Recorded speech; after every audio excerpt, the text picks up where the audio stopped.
This episode of the Fire Sprinkler Podcast is brought to you by Viking Group. For more than 100 years, Viking's fire protection products have protected property and lives worldwide from the devastating effects of fire.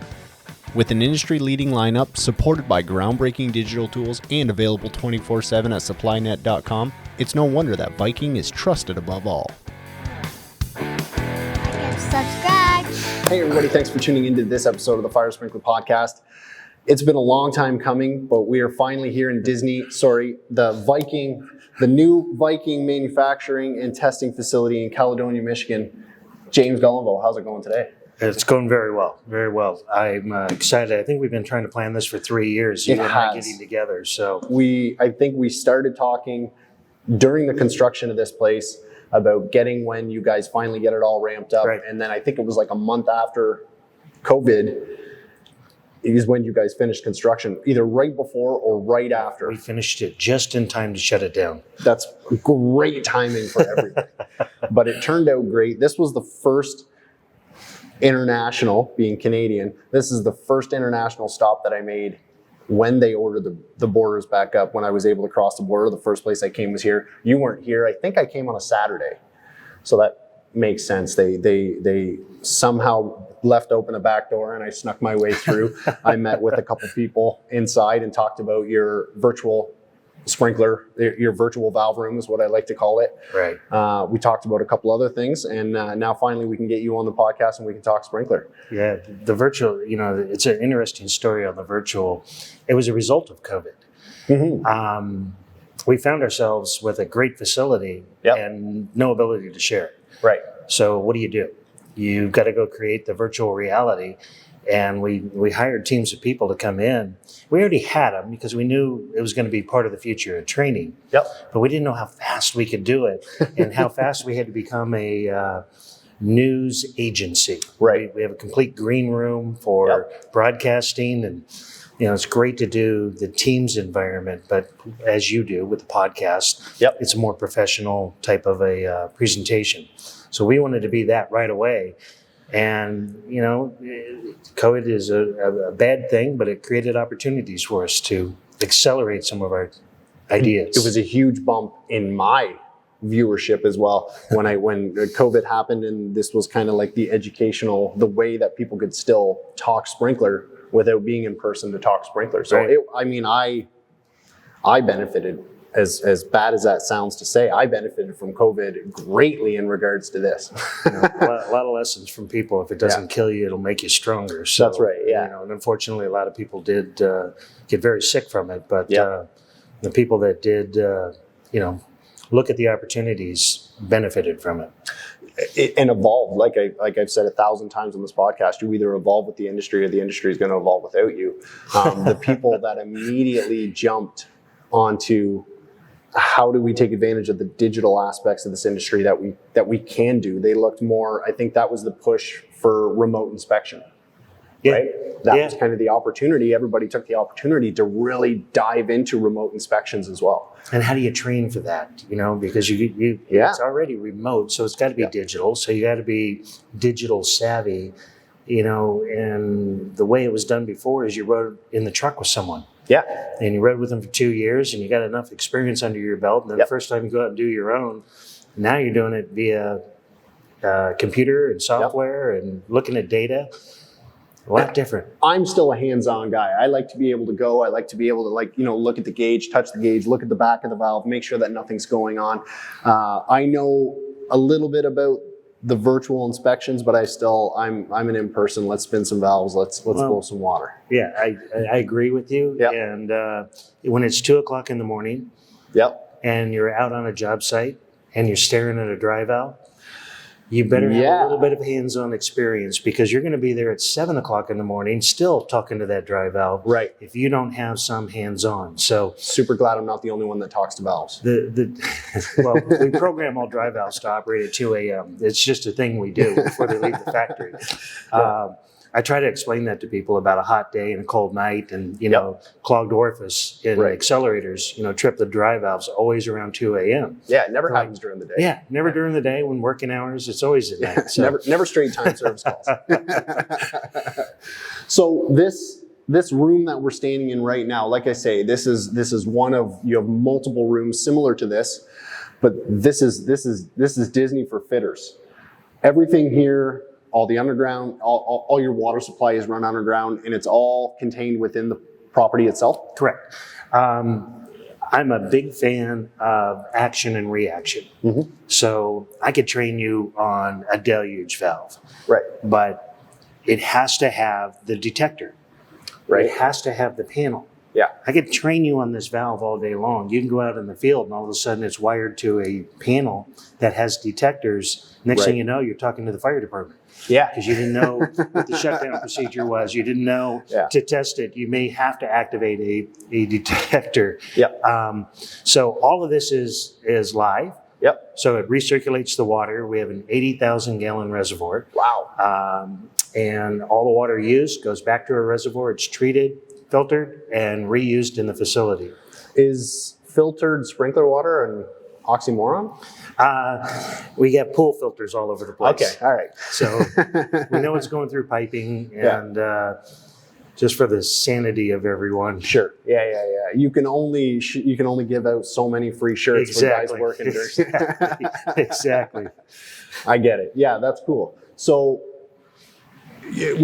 before we were talking a little bit here, and we can go through it and we can kind of walk around and talk. Yeah, it's my favorite way to describe this room. Yeah, you start on this side of the valve room here. You start on this side of the valve room, and I'll do a quick pan of everything.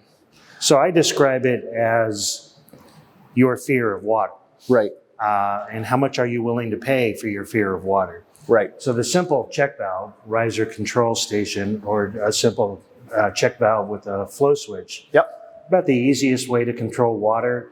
Not a whole bunch of mechanical things in the way. Yep. But water is charged in the system and it's ready to go right behind the sprinklers. You have no fear of water. You want the protection scheme. Yes. Then you start moving along. You get your alarm devices. You get your dry valves because of fear of freezing of the water. And you move your way all the way around the room, as you can see. And the valve stations are getting more expensive as you go for the fear of water, all the way to double interlock pre-action systems, where the last thing you want is, you have a fire, is you're trying to hold back that water for as long as possible just to double confirm that you have a fire event. Right. And now I'm going to send water. Yeah. So from the cheapest, from a single check valve, to the most expensive, at the end of the day, they all discharge water. Yeah. They all do the same thing. That's right. It's just how we get there and how many steps do we have to get there. Yeah.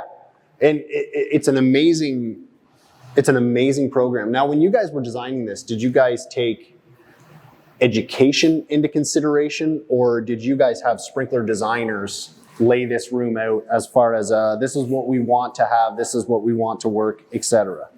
A combination of everything. So, we consulted with people that already were doing training. Yep. So, we had James Lake come over from an association. We borrowed him permanently. He's got his master's in teaching. So he kind of knows the environment of teaching and what students and how they learn. So a lot of visual, a lot of hands-on experience here in the way he laid it out, the lighting of the room, the feel of the room, the hands-on of the tables. There's tools everywhere. Because you can have a valve over here, and I can describe how this diaphragm is going to move to you all day long. You may get it because of your experience, but if I can take a valve and show you that diaphragm moving and what has to happen, what you're going to have is you're going to have a visual to it. And yeah, it's a Viking valve. But there's a lot of competitors' valves that have very similar concepts. So what makes it a Viking valve? Right? Viking valve, it's, for us, it's where it's cast, where our sourcing is. We have a great Buy American thing going on. Yep. Because we still cast valves in Ohio. Right. Which was amazing to me. I was amazed when I came to Viking to find out we have a Buy American strategy.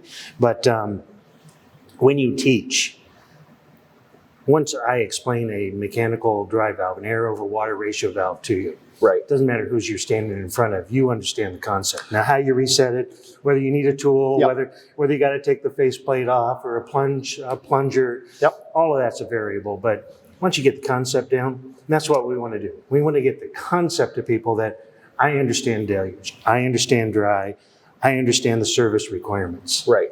So this is a demo, Yep. but you got to take into consideration your audience. Yeah. So one day I may have designers in here. What do they need to know? They need to know, how does this all stack up? What does it look like? Yep. How can I put it in a corner? What are the functions to it? Field, they're going to go, how do I set it? How do I reset it? How do I reset it? Yeah. How do I service it? Yep. Insurance, they're going to be looking at it and going, what do I need to look at to make sure it's all functional? What are these gauges supposed to represent that I know it's on? Yep. Because I could bring in 5 out of 10 people off the street. I doubt that most of them are going to know whether it's active or not. So there's different features that Jim wanted to explain, but you got to imagine you got 20 people standing around. Sure. So we break up classes. Yep. So some will go to the virtual lab, some will come in here. Mm-hmm. Never have too many people, Right. because you'll get 5 in the back on their phone. Yep. You'll get the 10 in the middle that are just paying attention, and you'll get the 5 that are interactive. Yeah. The guys that are learning, the guiders that are there for the credit, and then the guys that are there because they drove. And they exist everywhere. You just Yep. got to know that they're there, and how do I get them engaged? Yeah. It's an amazing concept. Like, from the designer side of me, I come in knowing how these valves work, how they're sized, things like that. But if you get a guy who looks at like a data sheet, and sure, you can see the measurements, but to actually see, this is here, this is accessible, how do I get to the various components of the system? It's mind blowing. And everything from Viking is kind of in this Ohio, Michigan area. Your other facility is still in Michigan. It's about in an hour Hastings. away. Hastings, Michigan, Mm-hmm. not even an hour away. Was that kind of the idea, to keep everything in that sort of North Midwest region? Well, I you know my background. So I'm 41 years in the business this May. So I just celebrated my 41st year. Yep. And I've worked for a contractor for 10 years. Then I came to Central Sprinkler. Yep. Central was acquired by Tyco, so I had 24 years with the Tyco JCI environment. Yep. And when I came here, the first thing I knew was I got to build a world-class training and R&D center. Right.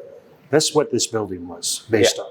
It wasn't based on a new corporate office and I need a bigger office or something like that.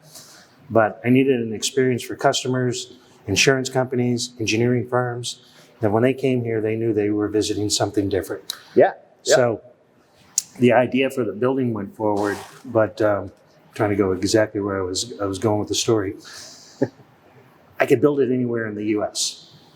There was a lot of states offering me incentives to go to Texas, to go to Carolinas, to go to different places, because they want the businesses to move. Right.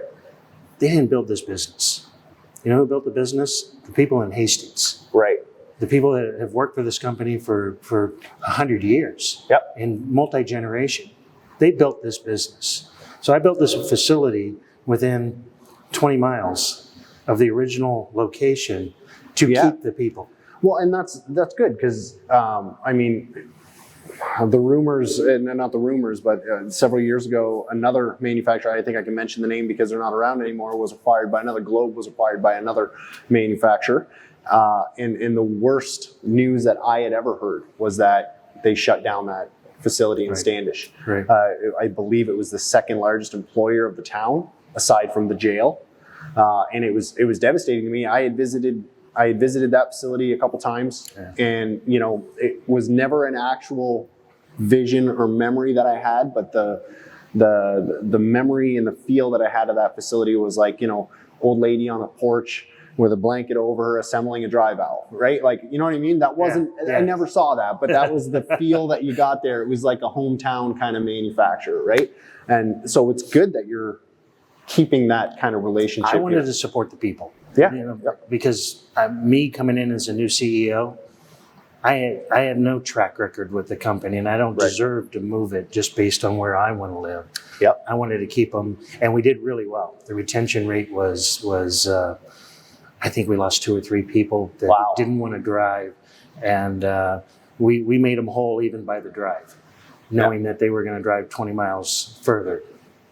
20 miles. 20 miles. That was as far as those who know this area, Grand Rapids and Michigan. Yep. Labor utilization and labor availability, having these 2 plants 20 miles apart gives us more labor resources that we have for both of our plants. Okay. So why don't we go for a little tour here and let's check out the rest of the facility. Yeah, absolutely. Awesome.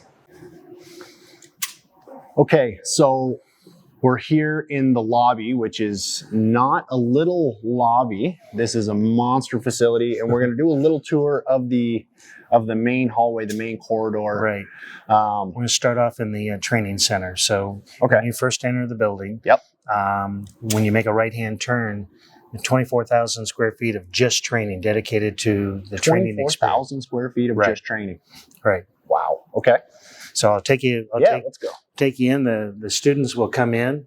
They'll register at the desk, and depending on what experience that they want, we modify the programs. We have the riser room. Yep. This is where we kicked off things. Fully interactive, fully engaged. Everything's with detectors, with electrical, all recirculated water. We have our traditional PowerPoint room, and this is interesting. Okay. When we set this up, we had consultants, obviously, on furniture, packages, and training environment. Right. And my funny story is I told the architect that I wanted an amphitheater. It was the last time I built a training facility, I had an amphitheater. Right. And he just looked at me with blank eyes and said, "How old are you?" I was like, "Really? You're going to offend me?" Yeah. How much are we paying you right now? He says, "Nobody wants to learn in that environment anymore. And it's just not the state of the art." Okay. Throwing PowerPoint at people is not the way you want to do it.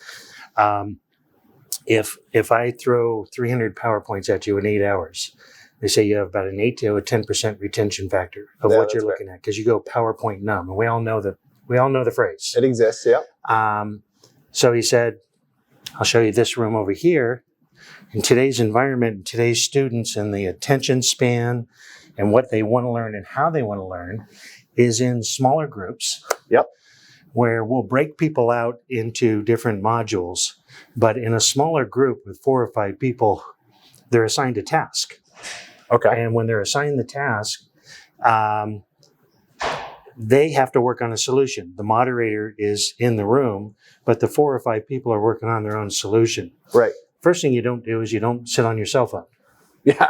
Because the other 3 are saying, "We're doing all the work." Yeah. So your peers sort of keep you in line to do the work that's assigned to you. The last thing you do is the moderator will pick one of you to present your findings. The moderator picks. The moderator picks. Oh, okay. So now you have the fear of, I may be selected, I better pay attention. Your retention rate goes to 68% inside that room. Wow. Just because of the environment and the way you're being trained versus a typical PowerPoint presentation. Which room gets used more? Is it this one because of the comfort level? You have to start there. You always have to start there. Yep. You do your safety training. Here's the exits. Here's your welcome to Viking. Right. And when we've got to go through a series of, here's a standard response upright, here's a pendant, we'll do it in there. Sure. Yep. But when we really want to get engaged with the students, they come into this environment. So we had some really good consultants that worked with Jim Lake, gave us a good training environment. Now, a room over here, as you can see, is a result of COVID. We have a broadcast studio. Yep. Which is pretty state of the art. It was timely that we had opened up the facility to shut it down for COVID because we had the bandwidth to broadcast. We would not have had the bandwidth before to do this live broadcast, but with the green screen, they put different backgrounds just to tease me. Anywhere in the world. Exactly. Coming to you live from a beach in Hawaii. But we do interviews. We can talk about technology, talk about new products. Yep. We can do internal training. Yep. It's a great environment. Yeah, for, it's. I'm going to cut to my studio right now. Big difference. So the experience of the student, I went 10 years in the industry and I never saw a sprinkler activate. Okay. I had designed thousands of sprinklers into buildings. Right. And I never saw a sprinkler activate. The only thing I knew was the flow charts that the manufacturers put on. Right. And then I found out that those were just averages. Those weren't the actual flow charts. Well, I had a conversation with Hasudoshi a while ago about the development of the hydraulic, the curve, the design curve. And it was based off the average pipe schedule. Yeah. It was not for light hazard. There was no ordinary science. hazard. There was not like it takes 0.1 gallons a minute over Right. 1,500 square feet. It was just, this is how much water we get out of our pipe schedule design. Correct. And that blew my mind. That absolutely blew my mind. Right. Now, you guys have the capability, not necessarily in this room here, but you guys have the capability and other manufacturers and everybody has the capability to say, we're doing plastic storage, group A plastics encapsulated to 25 feet. Mm-hmm. How much water do I actually need? And what am I doing it with? I'm going to show you Right. a couple things in this Okay. hydraulic lab. Yep. So I could take the same amount of water out of a K5.6 Yep. and completely change the results with the same amount of water out of a K25. Right. And people don't understand that. Right. They're saying water's water, density's density, because that's what I was taught. That's what the area density curves were. Right. So I worked for 20 years with NFPA 13 to get rid of those curves. Water's water. And the first time I submitted it was 2002 edition of NFPA 13. It was the first time that I had submitted eliminate the area density curves. FM had done it 10 years prior. Right. So you in 2012 is when you wanted to make the just 2002. single point. 2002, you made Two. it. So yeah, there wasn't a 2012 edition. You wanted to make that single point. I wanted to density get rid required. of the density curves because they were pipe schedule systems. Right. And I had data that actually showed as you went up the curve and you actually tested for those design points, I had data that showed that it was not I don't want to say bad fire. I'll never say bad fire protection. Right. It wasn't adequate to what we could do. Right. And Yeah. the bottom of the curves were a better protection point. Okay. And that was the strongest water delivery was the bottom of the curve. Right. So the first submittal was just pick the bottom of the curve and move on. Eliminate this sliding up the curve and all the tricky math. You go out to a riser data plate and it's a mess. Yeah. You know, there's 13 variables of credits and penalties that you took with temperature and everything else. And you're looking at a riser data plate and how did they come up with 0.285 over 2,750 square feet? You're Right. like, I don't know. Yeah. I've never understood the benefit of riding that curve up to 3,000 square feet for a design density for any of the ordinary Pressure. available pressures. It really was pressure. Okay. So if you had a ordinary or the early stages of storage where they went up to 3,000 square feet, Yeah. and what tools did you have back then? You had a K5.6 and a K8. Yep. Okay, the ELO up through 1978 through 1994, only ELO was large stroke. Right. And that had its own pressure criteria. It was a high pressure Yep. storage sprinkler. Otherwise, you were restricted to the K5.6 or the K8. Now, try to get a 0.6 out of a K8. It's tough. So Yeah. then we Yep. started putting sprinklers closer together. Yep. Because that's the way you controlled pressure. Yep. Sprinkler doesn't know better. It still It's going to throws put the out the same water that pattern. gives it. Yeah, Yeah. exactly. But we felt better by putting them closer together and activating more of them in a fire. Right. So an advantage to go up from a 0.3 to a 0.25 was strictly pressure. Strictly a volume out or Yeah. pressure out of the I have to sprinkler. put a fire pump in if I'm trying to do this 0.3, but I don't need a fire pump if I go 0.25 and I can reduce the pressure, the spacing down to 80 square feet. Yep. And we were using the tools. Now that we have K5.6, K8s, ELOs, Yep. K17s, Yep.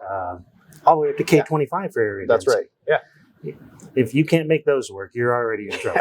You got bigger fish to fry. You need a pump in a tank anyway. Absolutely. Yeah. Sorry, we got sidetracked on that We one. always do in this podcast. I never have one where we stay on topic. It's. I mean, I won't say it's the bane of my existence, because this is what I absolutely love to do, but it happens all the time. We're in your flow lab now, which is another amazing part of the facility. So this, a picture's worth 1,000 words. Yeah. You being in the podcast business, you understand that you can explain to people distribution patterns, droplet size, and effectiveness of sprinklers. Yep. And the difference between a half-inch orifice sprinkler and an ESFR. But I can take you into this facility, and Josh here can show you a half-inch orifice sprinkler. You do that on your phone? Yeah, it's all remote control. So we draw pictures of this umbrella. Yep. But you can see it's not a true umbrella. Right. There's different characteristics in there. But if you'll notice the droplet size in the center core. Yep. And using the lights, we can see those drops. Now, they don't look like very big drops. And by the time they get down to the light, you start to see them wave back and forth. They're not penetrating anything. Right. So you put a storage fire underneath that. And about a 40-mile-an-hour updraft from a plume going back up to the ceiling. Where are those small drops going to go? Across the roof. They're going to go back up to the ceiling, and they're going to wet all the adjacent sprinklers. Right. And that's what we call cold solder or skip. Yes. Yep. Now, if I show you an ESFR next to it. Oh, there we go. Now you see those droplet size?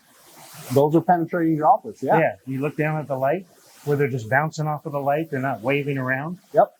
So that could be very similar amounts of water, but the droplet size, the penetration, and the plume velocity that it's going to penetrate are completely different technologies. So that's a K56 versus a ESFR. Yeah, ESFR. Would that be a 22.4 or 25? I think that's a 25. 28 is a K28. Oh, wow. Okay. So this is very low pressure for it, but it's a great way to show the droplet size comparison at the same pressure to a half-inch orifice sprinkler. Absolutely. But then, whether you're in insurance, whether you're a designer or a fitter, when you get to see this for the first time side by side, not a lot of people get to see that. Seeing and actually understanding the flow rates and the flow paths and the water droplet size and the effectiveness of the water droplet size is huge. And I will say, from the fitter side of things, we see it in trade school, but we don't see it all the time in trade school. Some facilities and you may see don't one have at that a time, capability. but very seldom will you see two side by side where you get to compare and go, oh, that light bulb moment. Right. So let's talk about an attic sprinkler. Yeah. This is the coolest thing ever because this is the distribution pattern to an attic sprinkler. So where's the fire in an attic? Along the eaves. It's the underside of the roof deck. Yep. So what the attic sprinkler technology is designed to do is to wash the underside of the roof deck on both sides. Okay. It has very little water in between, but it does have water in case the fire is a light fixture or something in the middle. But where the primary fire is coming from the eave or getting up into the roof deck and then climbing the roof. Now, what is the pressure? Would you happen to know the pressure offhand that's discharging out of that? I think this is around 35, 40 PSI. Yeah, what about 35? 35, and you're getting a spray pattern like that. So you're getting good 20-foot spray. This is just city water. We didn't turn on the pumps yet. Yeah, that's a good. Now, if I come to the side here.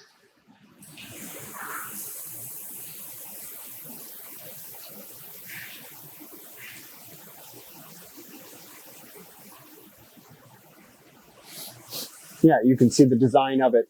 I'd have you step inside, but I like you, so I'm not going to. But in this room, you can go ahead and cut that. In this room, you can see that we have 2 fire hydrants. Yep.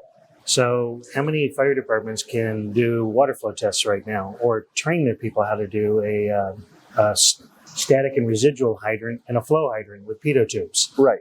So with this being recirculated through an 80,000 gallon reservoir, we don't waste a drop of water. Right. They can come in here and they can train on doing pitos and have a crew over here doing static and residual. Yep. We can do standpipes. We can do pressure reducing valves. We can set up any configuration we want for testing, certification, whatever the client wants to be trained on. We've got You've got hose monster laying out there right now. next to a grate nozzle. So he could set off the grate nozzle. Then we're not going to discharge foam in this room. Yep. But this will give you an example of how we discharge foam on the ground. Right. You don't get a lot of demos of this No. out in So on the other side of the wall, we have a electric fire pump. So this is the manifold, the test manifold. So we'll put a team on this side. They'll use the hose monster equipment. They'll do their pedals. They'll do their flows. On the other side of the wall, they'll be measuring RPMs and pressures. So they developed all the test curves and certification curves for the electric fire pump by reversing the teams. So they get the experience on both sides. You get the full kind of in-field availability in a controlled environment. And another thing we're really proud of doing here is a lot of times we'll build an environment for a client. So NFPA, as good as it is a standard written on experience and data that's given to NFPA. But it doesn't cover the world of architecture. It doesn't cover all the different configurations. So we get a lot of questions. How does a sprinkler perform with this obstruction? How does it perform with the glass at a 5-degree angle when you only tested vertical?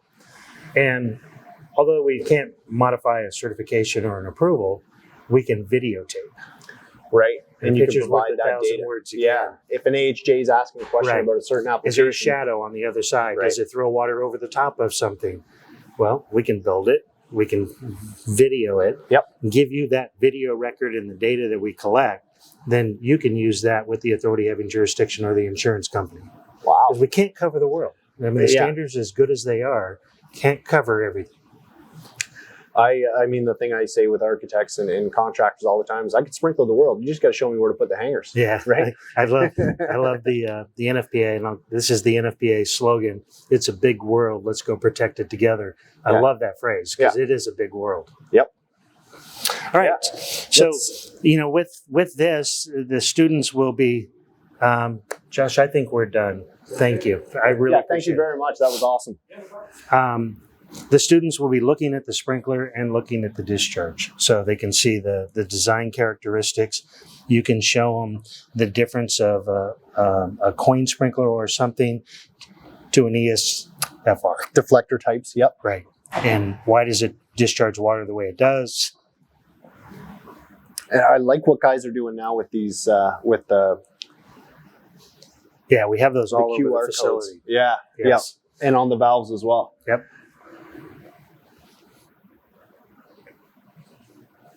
So again, action, reaction. There's always a link in this facility. So there's a whole bunch of technologies from old style sprinklers, conventionals. We can demo it all.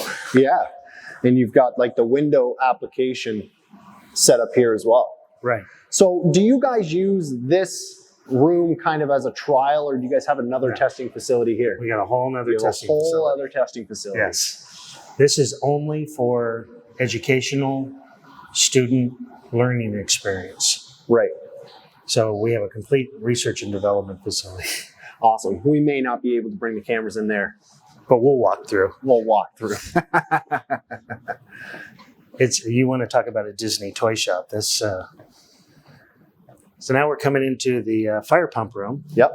And I always tell everyone that every fire pump in the field is this well lit, this open, clean, and drainage, available for resources, and 20 people to stand around the fire pump. There's not a drop of water on the floor, just like every pump that's ever installed. No moss growing out of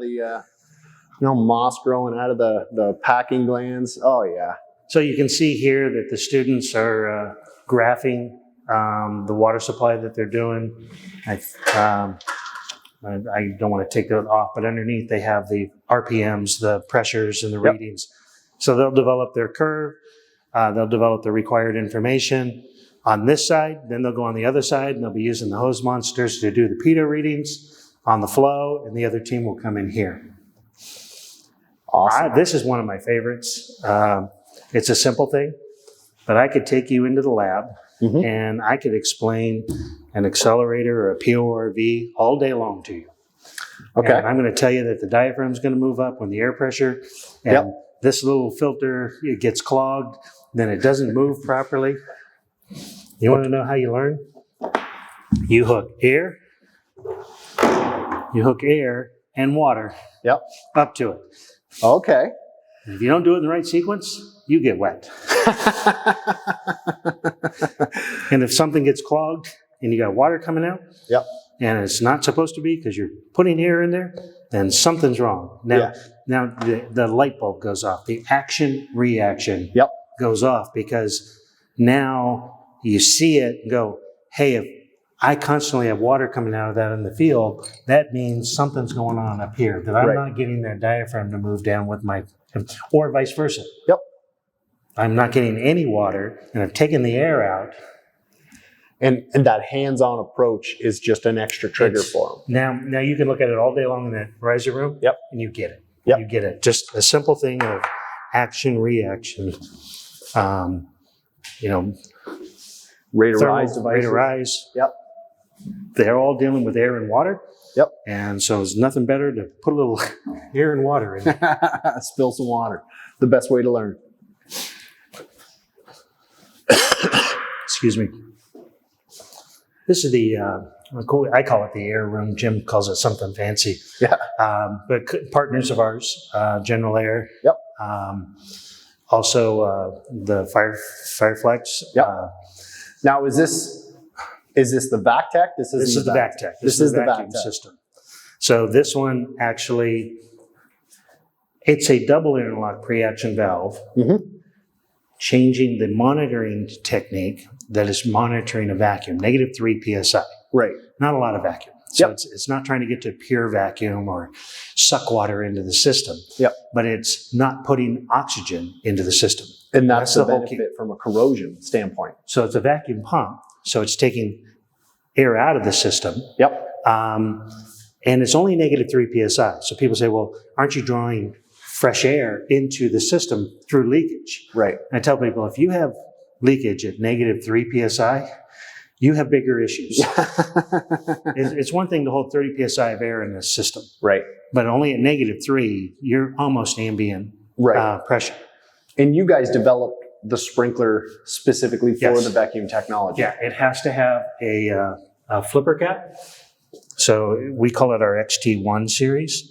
And the flipper cap has a T-handle that goes on the wrench bus. And when the sprinkler activates and the spring sends it up, it flips it over automatically. So it can't go up and come straight back down again.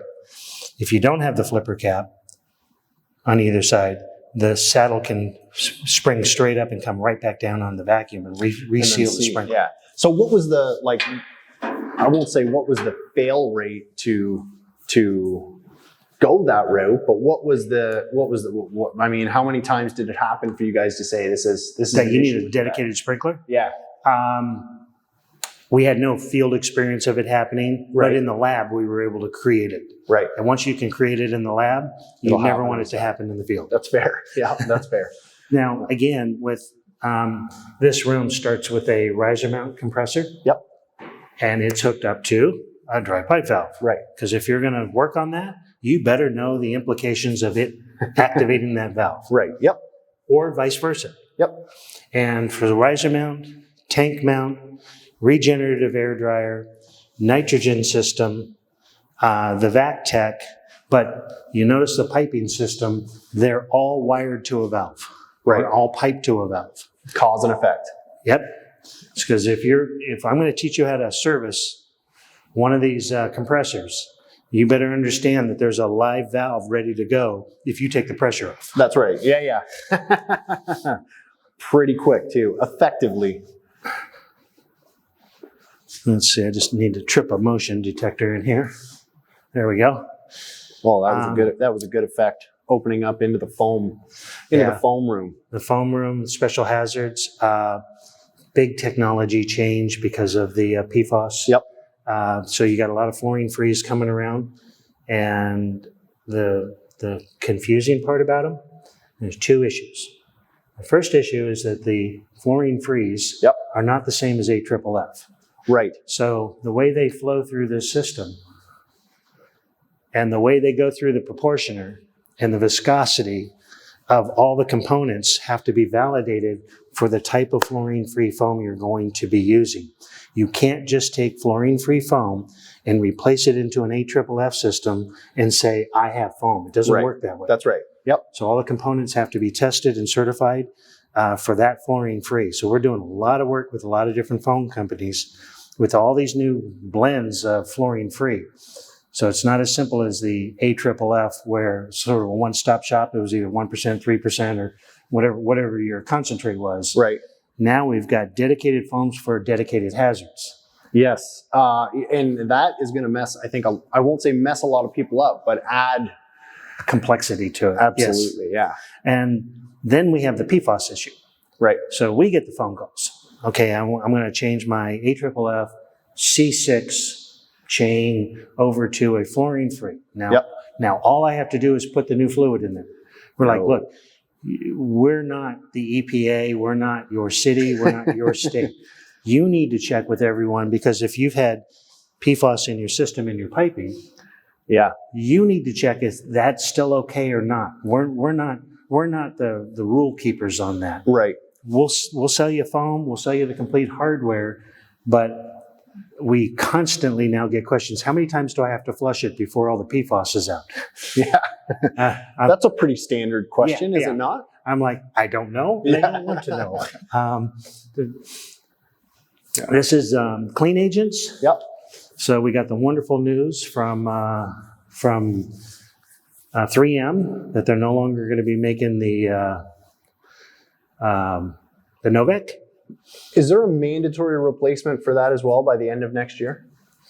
No. They're just going to stop manufacturing it by 2025, I believe, is the date. Okay. So now there's a rush to alternate materials, and there are other Novec equivalents out there, and there's a lot of people doing presentations on whether it contains a PFAS, a PFOS, what it contains, and how much of an environmental hazard it is. Right. Viking's making a kind of a conscious decision to go over to an oxio system. Okay. So nitrogen and argon. Okay. Both natural elements. Yep. If those get banned, then we just shouldn't breathe. Well, that's it. That seems to be the way things are going, is that if it's in fire protection, it's dangerous. The bunker gear that we're wearing now, it contains PFAS as well, and that's what the big thing is with my fire department, is they're talking all the PFAS in the bunker gear that we just bought. Yeah, I was very surprised. I was honored enough to spend some time on Standards Council, and I spent the last 3 years chairing the Standards Council, where there's 320, I believe, over 300 NFPA standards that regulate the fire protection industry. Right. Firefighter breathing apparatus equipment, and the way it breathes your jacket. And I'm not a technical expert on it, but I was amazed to find out how many components contain PFAS. Yeah, pharmaceuticals like makeup and stuff like that as well is the big one, that the makeup contains the PFAS as well. So it's an issue. One thing I can say in defense of NFPA is they never tell you how to do something. They just say, this is the requirement for temperature and resistance. How it gets solved is usually an industry issue. Yep. So they never said, use this material. But we'll see how it all pans out.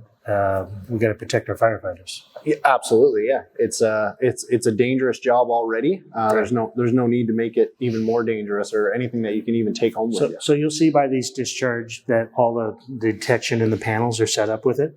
Mm-hmm. Because again, if you're going to go out there and, I was always afraid of special hazards as a contractor. Okay. Because I was told to be afraid. usually by people that just install special hazards. And when you really look at them, and you look at the piping configuration, it's not much different than a double interlock pre-action from the technology standpoint. It's just you got to deal with the pressurized cylinders and piping and valving for it. Right. But we've got a lot of automated applications now that are helping our general customers get more involved with this because it's becoming more and more prevalent in computer rooms, data centers, energy storage, those types of applications. Now, for these, when you're doing demonstrations and stuff like that, you're not dumping any of the chemicals in here. Are you guys just using like a compressed gas in there, compressed air? For the demo, nothing. Nothing. No, we go to the valve trip. If we don't like it, we're going to put something bad in there. And, too much danger to have compressed gas in the system. So we try to stay away from that for the demo purpose. Awesome. So the tanks are pump generated foam, bladder tank. Bladder tank, yep. And high expansion foam generators. See, that's something I've never actually gotten into myself, is high expansion foam generators. I've done a little bit of foam. I've done a little bit of foam systems, stuff like that. Big pain. Man, are they a pain. The high X are really cool. Airport hangers, stuff like that. When you see it fill a room in 2 minutes, I like watching the video. Yeah, it's pretty cool. Yeah. Our big advantage on this one is, excuse me, no foam or no fan. Right. A lot of them are fan generated. Yep. That increases the weight. Ours is just nozzle. So. Okay. So you have the foam's injected into here, and it's just aspirated inside the generator itself. Yeah. Yeah.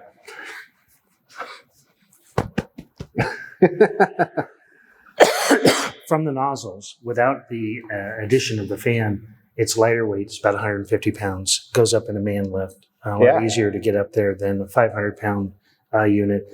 But it uses the Venturi effect in the open grate.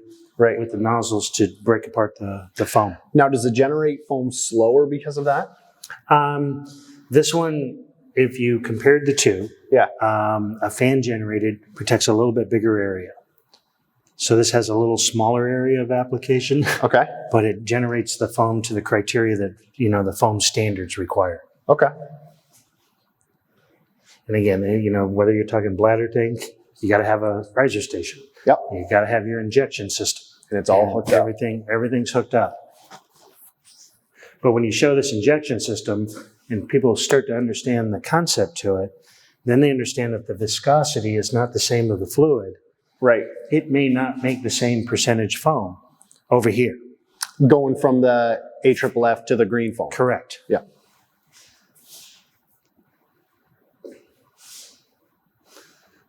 Awesome. Yeah, I've been getting a little bit into doing more foam concentrate testing and servicing for stuff like that. And this is where the magic happens. That's right. So I did a demo of the VR last year with Rob.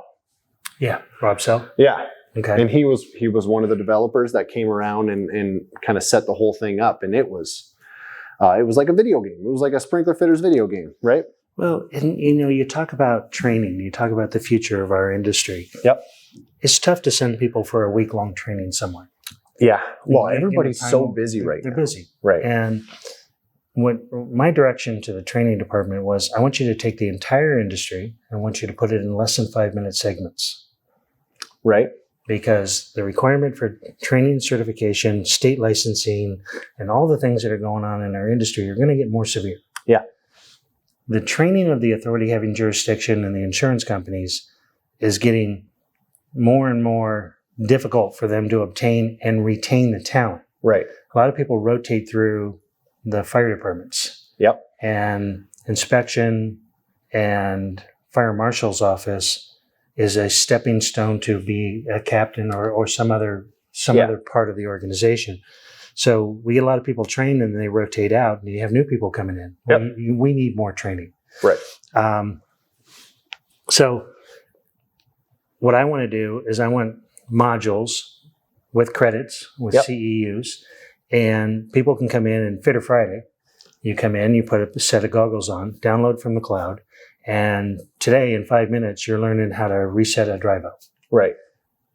And you got to go in and do it. And you have to manually do it. I was have playing to do with it in before. this environment. It's not just watching a video. It's not that. You've got to do it in the right sequence. Yep. But there will be a day at 2:00 in the morning when you go out to that job site and you're looking at a Viking dry valve. You're going, okay, it's 2:00 in the morning. I can't call anybody. You put my goggles on. Yeah. And I'm going to go do it virtually. Yep. And then I'm just going to do it in the real world. Yep. And just spend 5 minutes. How many times do you read a data sheet? And there's 14 pages to a data sheet. Yep. Then you find out you have an accelerator. That's another 6 pages. Now, how does that accelerator relate to the dry valve? And how do I put the two together at 2:00 in the morning? Right. Yeah. So here we can kind of walk you through all of the components.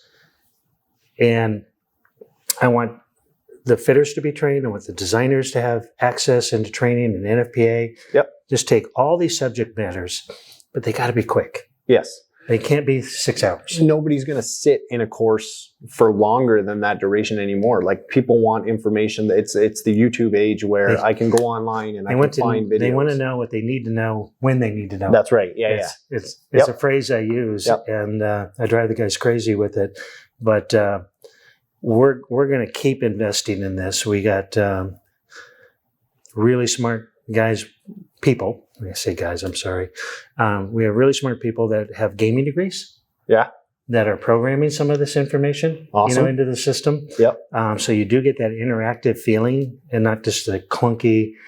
So you're going to look down, see a guy in bibs when you got the headset on with a paint marker and a stick rule in his bibs? I haven't seen anything where you can look at yourself. I don't want to see that. That's fair, yeah. I know a lot of the fitters out there. You don't want to go that road either, yeah. But they talk to you while you're doing something, and that interaction again, that action reaction, that, okay, close this valve. Okay, now I know I closed my water supply valve. It is telling you you've done that. Right. But don't start doing that until you close the water supply. Yeah. The next step is to have a little nozzle up above where you just get a little splash of water. That would be pretty cool. That would be pretty cool. We got to put a little smell thing in there now. Sprinkler water. Yeah, you got to get that sprinkler experience. So this is just a great environment, and Viking is a little bit of an advantage because we partner with Anvil, Potter, and I'm going to get in trouble for not mentioning all of our partners. But because we have VSN, the distribution, we have partners that are in our system. Right. So we leverage them and say, give us your information as well, because they're interacting with your components when you're interacting with our components. Yep. So they come in and they're helping us with their graphics and their information, and we're embedding it into the systems approach. It's a huge kind of fire protection network. It is. For education. It truly is. Yeah. I mean, I could do a sprinkler all day long, but guess what? It's connected to pipe. It's connected to couplings and fittings and a whole bunch of other stuff. And unless you got the experience, in front of you, you gotta relate it all to the person doing the training. But I'm excited about it. I don't understand any of it. I don't have to, but I've got smart people that do. Now, the only thing that I won't even say it was a problem, but Rob did say it was available. I could download it at home. I was never able to find it. I was going to have my kids reset and dry valves on weekends virtually, but I couldn't figure out how to find it online. Talk to Mr. Lake. Yeah. He's the guy. And we do have customers actually downloading it. So yeah, because my kids have the VR thing. They go on and play. Yeah, I don't know. They just look silly in there. But I would love to be the guy in there trimming out a dry valve. The goggle technology is becoming much more economical. It's like any computer technology. Right. These might be $3,000 goggles, but the ones that you're going to end up using will be $300 goggles. And still great. Right. My kids have a great time with them. They do the same. I won't say the same thing, obviously, than the substantially more expensive ones, but they're adequate. But we have to share more to the next generation of designers. We're losing a lot of legacy people. Yes. In our industry. Yeah. My mentors coming in the business when I first started in the standards world were the Chet Shermers and Rolf Jensen. They're no longer with us, but those guys, I remember their advice to me was my first NFPA committee, sit down and shut up because all you're going to do is prove what you don't know. They said, look around the table. They said, everyone in this table has 30 plus years of experience in the fire sprinkler industry. Yeah. And all you're going to do is just prove you don't know what you're talking about. And I tried to listen. I didn't listen well, but they tend to. Everybody with sprinkler. I'll say that's one of the big problems I had when I first started the podcast with having people come on, because this is a very proud industry. Mm-hmm. Nobody wants to come on and be proven wrong. But you can go back, this will be episode 101. And in every single episode, somebody misspeaks, somebody says the wrong terminology. It happens all the time. It's a very kind of flowing conversation. Yeah. You can't be on all the time. And I don't like to edit. So I take the issues. I love the challenge. Anything I've said, call me. I love it. Yeah. I love it. You heard him. Yeah. No worries. Insert cell number here. Just kidding. I've handed out my cell phone all over the world. For the entire time that I've traveled. I've done 48 countries.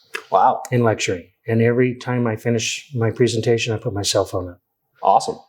We have to share what we have learned. Yeah. I'm fortunate. I got to learn a whole bunch through just being in the right place at the right time. Yep. I laugh about it in our industry.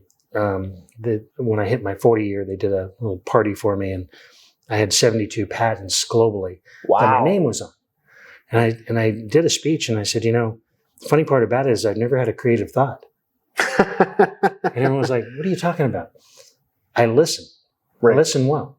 Yeah. I listen to the fitters. I listen to the designers. I listen to the contractors, customers, insurance, fire authorities. What are the problems? And every one of those are a solution. Right. They're a solution to a problem. Not that I was taking a shower and I had, hey, I know what the next K25 ESFR is going to look like. Right. Yeah. No, it doesn't occur that way. Right.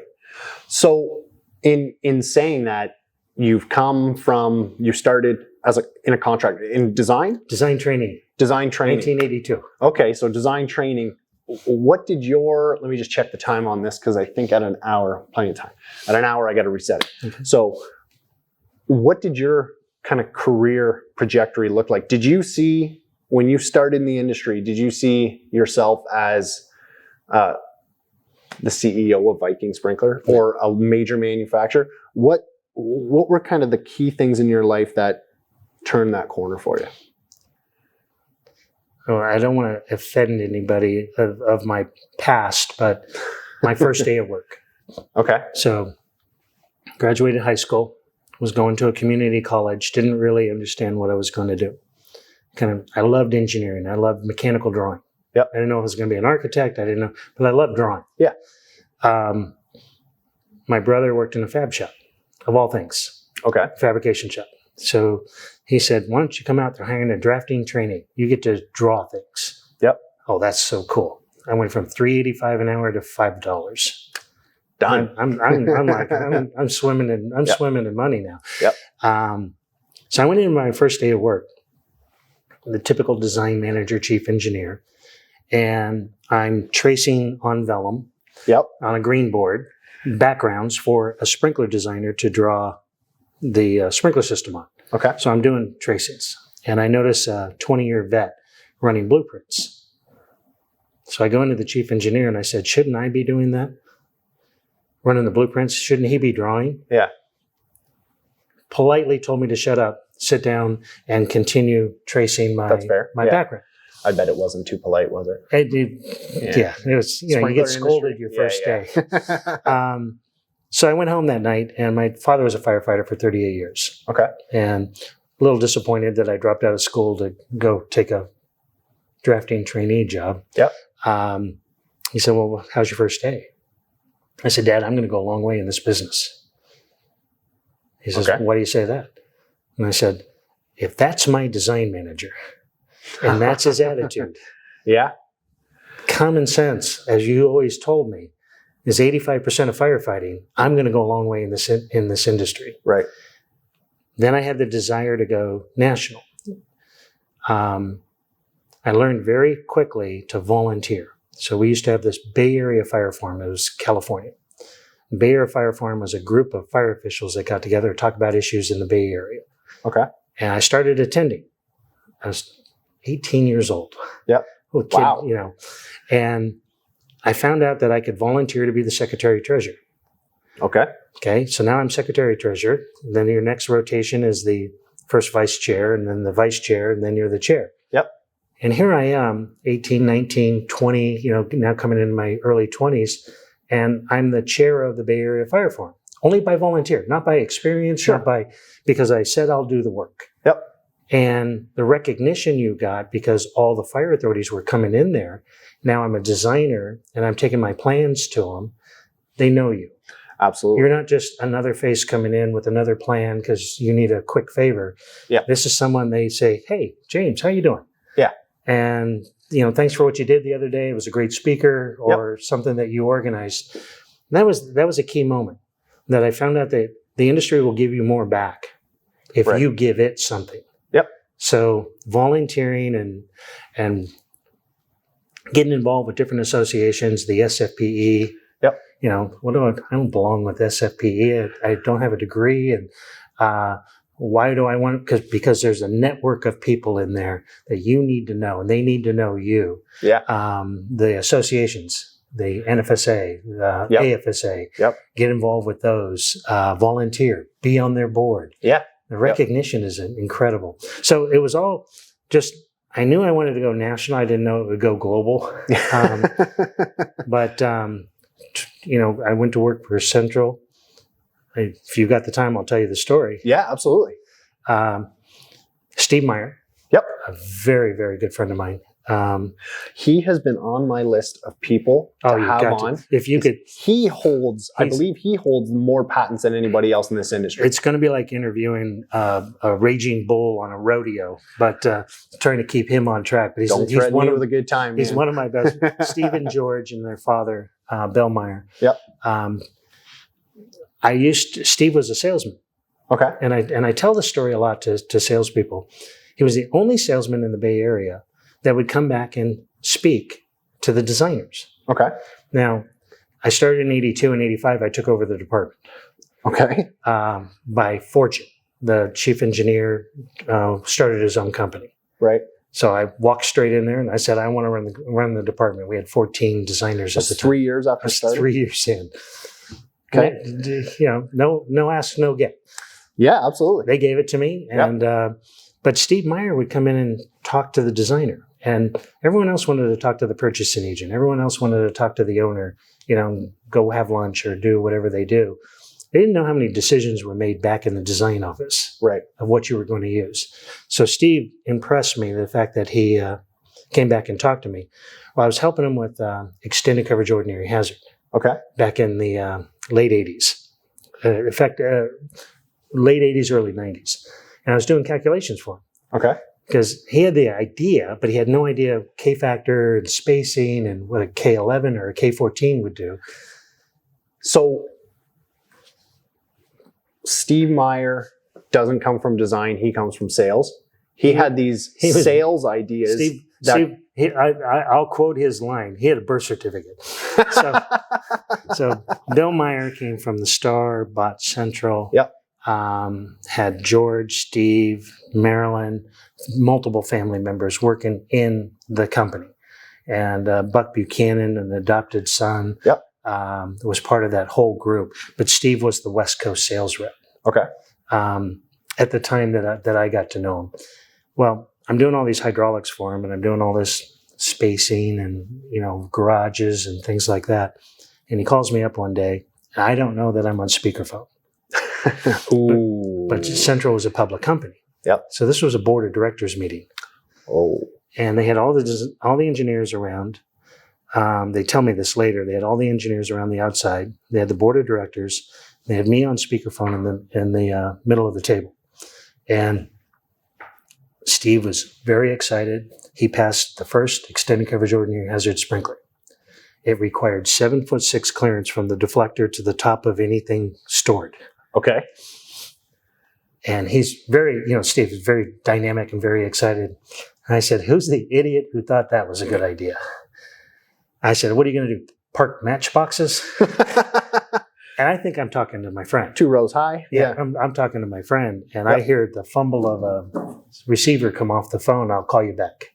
And I got a call that night, and he said, we have to have someone technical working for us that understands these rules and what this all means. We thought we Thought you did something. We solved every Walmart. We solved every. I said, God, you solved nothing with commodity clients. Yeah. And that's why I went to work for Central Sprinkler. Moved across the country.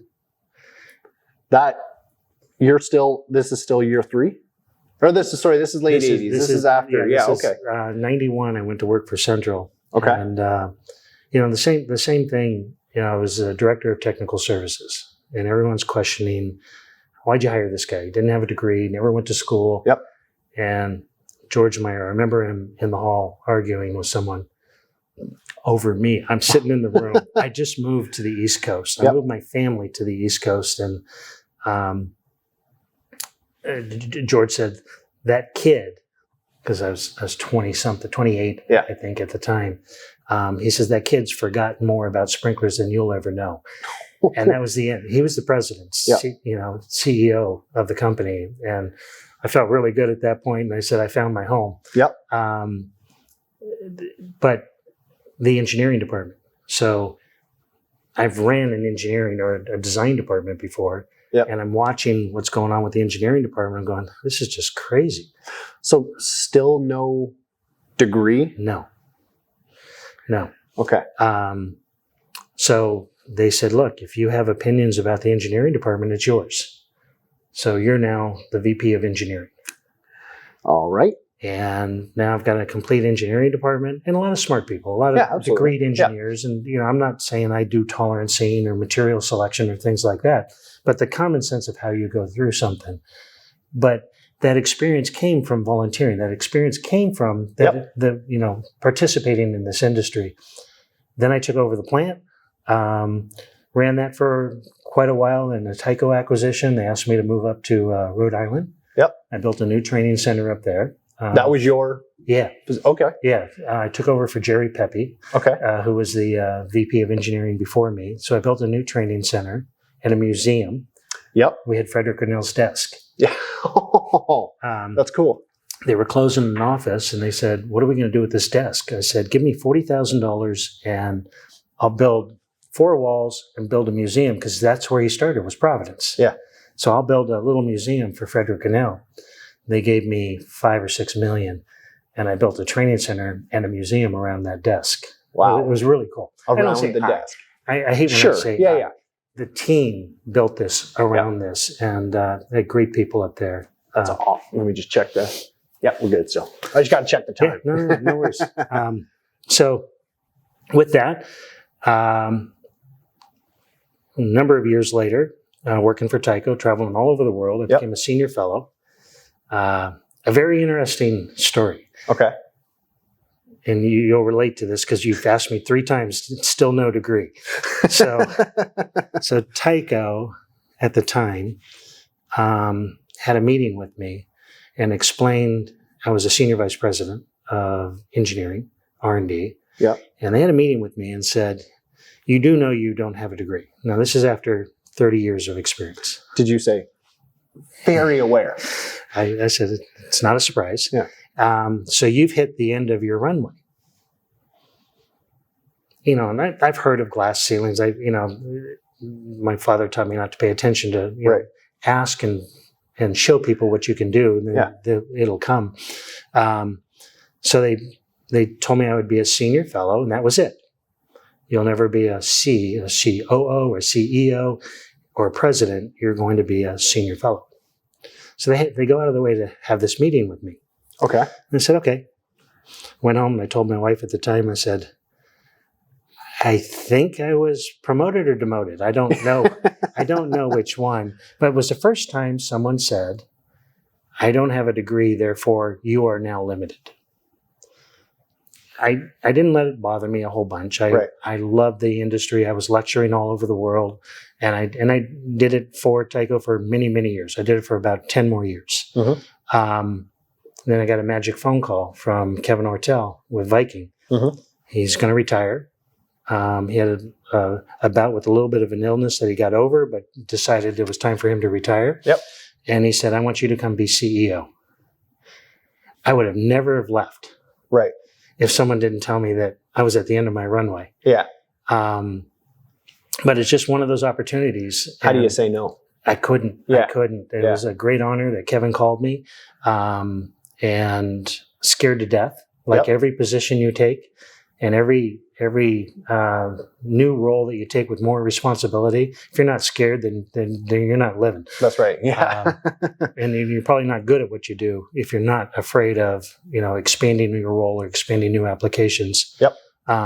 But here at Viking, it's just been a great team around me. We've built a solid team. Yeah, and changed a lot of what I think people would consider your base model for training now. Having a center like this, a location like this, this is now what people have to do. In my opinion, you will use what you're most familiar with. Mm-hmm. So I want to be the person teaching you everything that I can possibly teach you. Yep. And if you're more familiar with my dry valve and you order my dry valve because it's $5 difference between the two, then I've done my job. Right. Now, I don't think people are strictly ordering material based off of price anymore. I think it is user familiarity. Yeah, I agree. I call it a partnership. Yep. If they know they can make one phone call to someone and get a problem resolved, that's worth 10 times the savings it would be to buy a third party. Absolutely. Yeah. If you don't have to chase answers for stuff like that, it goes a long way. What other aspects of this facility are we able to film? I'll show you a couple of areas, and I'll let you turn the camera on here or there. But it's I have in the research and development. And if you want to talk about steroids, I think it was an 800% increase in floor area, equipment, multi-million-dollar expansion into the capabilities of research and development and the efficiency of it. Now, I mean, we'll see if we're allowed to film in the R&D phase. But your research and development, this is not a, I'll say, UL approved facility, or is this is a UL DAP, approved? Yeah. So do they come and use your facility to verify your stuff? You still have to go to them. Under the I believe it's DAP. This is where I'll get the phone call. Hey, there it is. DOP. I don't know. But UL has a program where you can do certain testing. Okay. Like flow distribution testing, as long as the calibrated and they come and check your equipment. Yep. And you can do certain testing. I can do certain residential testing. Right. They'll always do a spot check. They can pick whatever they want. Right. So they're still going to do some tests. So you're not going to self-certify here to UL. Sure. And that's probably better. Exactly. 100% better. Valve headers. You know, they don't want me to ship a whole bunch of 12-inch valves to them. They don't? No. Wow. It's almost like those guys don't want to. In the virtual world, it's real easy. I can pick it up with one hand. I always say that to guys in the field. Like, that 8-inch skid 40 was easy on the computer to design. Why are you guys having a hard time wrestling with it? Threaded. But like on the valves, I'll set up 10 through 4-inch on the valve header. Then we'll invite the lab in. Yep. And they'll witness and do the testing, check the certification, check the flow, make sure everything's okay. They'll witness some of that testing here. Right. But it really depends on the lab. There's 28 different agencies around the world that review our products. Yep. Most people know about ULFM, LPC, VDS, CCCF in China. Yep. Those are the big ones that do a lot of testing. But other ones want to see your test reports. They want, it depends what agency it is. There's Japan, there's Korea, different agencies that do testing. But we can duplicate it all here. That's awesome. That's and I don't imagine, like you say, I don't imagine it was a cheap to get the approvals for all those as well. You probably had to invite them all in here, as well as you still have to, like you say, ship stuff to them as well, right? Yeah, the majority. The UL is a special program. Yep. FM doesn't do a lot of it. They do a little, with the valves. They may witness here just so they don't have to handle it. But generally, they want to do their own testing. VDS will witness some here, but also they want to do their own testing as well. Yep. Like you kind of hit it really good earlier. When we were talking about training and what people can do to kind of expand their availability in the industry. And you talked about volunteering. Yeah. right? Just being involved with different associations and stuff like that. And I have the same, I won't say it's a problem, but it kind of is with fitters in the industry, where they think they get their ticket, they get their journeyman, they're past their in Canada CFQ, they become a Red Seal endorsed sprinkler fitter, and they think the education has to stop. And that drives me nuts, because the industry changes every day. For the most part, there's something new going on in this industry all the time. And I tell people my first 10 years of the industry was applying NFPA 13 as a designer. Yep. My next 30 years of the industry was proving what I had learned wrong. Because, you go to work your first day and someone tells you this is why you're 7'6" off a wall. Well, it's because they were told by somebody why they're 7'6" off the wall. And that's one of the things, like fitters get stuck into that rule mentality, because they've been told, therefore it's true. That's right. Therefore, I remember the 18-inch clearance on commodity, and I wanted to know where it came from. Right. And it was pulling teeth to find out, but it was a very, very special test. There was a test involved with that? Yeah, back in 1960s. Okay. With pipe scheduled systems? Back then it would have been, because I think what they were testing was the fire travel. See, the issue with 18 inches was the sprinkler water wouldn't cover the entire area with the umbrella of a standard spray sprinkler. Yep. So they wanted to know, will the fire travel? So I know who did the test. I won't say the name. I know where the test was done. I have the test results. Right. They had 4 pallet loads of material that went up to within 18 inches of 4 sprinklers that surrounded the pallet loads. Right. And to everyone's surprise, it didn't travel anywhere. It couldn't travel anywhere. It had nowhere to go. It only had 4 pallet loads. Yep. But it controlled the fire. Yep. Therefore, that's where we inherited 18 inches. Now, that's been that way since 1960s, the 18-inch commodity clearance. New technologies are coming out, and they say 3 foot, and they, different things. Everyone's like, well, they're not as good as a standard spray sprinkler. No, they don't have grandfather. They're not grandfathered into it. They actually have to test. So when we were doing extended coverage ordinary hazard, we had to test commodity clearance. Okay. And it's not easy. Right. We put standard spray sprinklers in 45 feet of storage, and we put them 12 feet apart. Okay. Okay, you'd think they'd do okay at 12 feet because they can go 15. That's right. We only put them 12. Yep. We put storage up to within 18 inches. Yep. It burned 45 feet in 3 minutes. Oh. Right in between them. Sprinklers couldn't put water on them for the life of them. Wow. So does that change the way, obviously that would change the way deflectors are manufactured? No, it can't. See, a standard spray sprinkler is by rule, has to pass certain distribution tests. And you can't do that when you can't change the distribution test and call it a standard spray sprinkler. Now, you can develop a coin sprinkler, combustible concealed, and call it something different, and you don't have to comply with the rules. Right. Now you can throw water where you need it, because you don't have handcuffs to a standard spray distribution pattern. That's why you're able to get attic sprinklers, hallway sprinklers, various. Because we call them special. Yeah.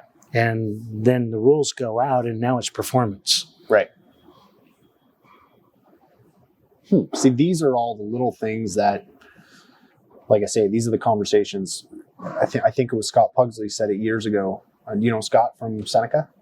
Scott Pugsley? I know of him. I don't know him that well. Great guy, but he said one of the best things that he liked about my podcast is it gives people access to the conversations that are having that fitters, some designers, some engineers aren't having, right? So little tidbits of information like that are what I love about the ability to talk to James Golinveaux, talk to Matt Klaus, talk to all these people in the industry, talk to the smartest people, the most influential people in this industry, and kind of bring those opinions and conversations out to everybody.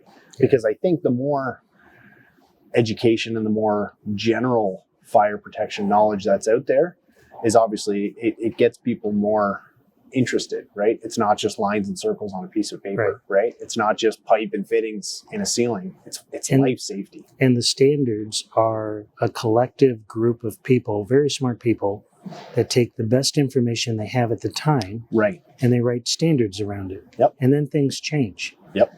One of the things I did in the early 80s was with Russ Fleming. Yep. And I called up Russ and I said, send me the code change documentation for the last 15 years. Okay. To NFPA 13. Okay. And he said, no one's ever asked me for that. And I said, I know what the code says. I want to know why it says it. Right. So I went through every ROP and ROC at the time for 15 years prior to the 1980, I think it was 85 edition. Yep. So I went back to 1970 and I got every code change proposal, documentation, and committee response. And wow. then I started to understand why something was written and the way it was written. Okay. Then you start understanding some of the limitations to why it was done in the first place. So when you're reading it to a new application of a building like this, we didn't have this in the 1970s. Right. Yeah, the 40-foot atrium or something like that. You know, we had a little bit of atrium, but not a whole bunch. Well, what were they talking about? Why were they talking about it then? And this is what the rule says, but really it didn't take that into consideration. So I should do something different. Right. And that knowledge, it's available. And now it's online. Yeah. You don't even have to ask for it. You can go to the NFPA website. And go back and find almost, I can't remember how far back they go, but I don't think they go back to the first edition, but you can go back a ways. It's a wonderful resource to find out why. Yeah. An NFPA link is another huge change as far as access to information goes as well. And I think that's going to be a big change once it gets caught on. It took me a year of having the subscription and paying for the subscription before I started utilizing it. But now that I have started utilizing it, it's a game changer. You still need to thumb through the digital version of the book, because if you just use searching, you're not going to understand the context. But I think that's another one of those little changes to the way we do things in this industry that's going to make a big difference. Yeah. Awesome. James, this has been an awesome day here. It's been a pleasure to have you. It's been awesome, man. Thank you very much. You are welcome. Thanks. Hey everybody, the Laying It Down for Camp Bucko fundraiser is still going on. The donations have slowed down, but the hoses have not. This sea can is starting to get filled up. These are the ones I just unloaded from the trailer. Those are the ones that were sitting here since last year. These are all still sitting here from last year. We're looking to get donations rolling in. In addition to those hoses that I just showed you, I still have a picture that I'm going to insert right here of all the fire hoses that are still up in Pickering, Ontario. Thank you to the Toronto Social Housing for donating 95% of these fire hoses, as well as everybody else from Southwestern Ontario and Ontario for donating hoses. But let's get those donations to roll in. The link is posted below. $20 a hose. Let's get some money in. Let's support Camp Bucko. Thanks, guys.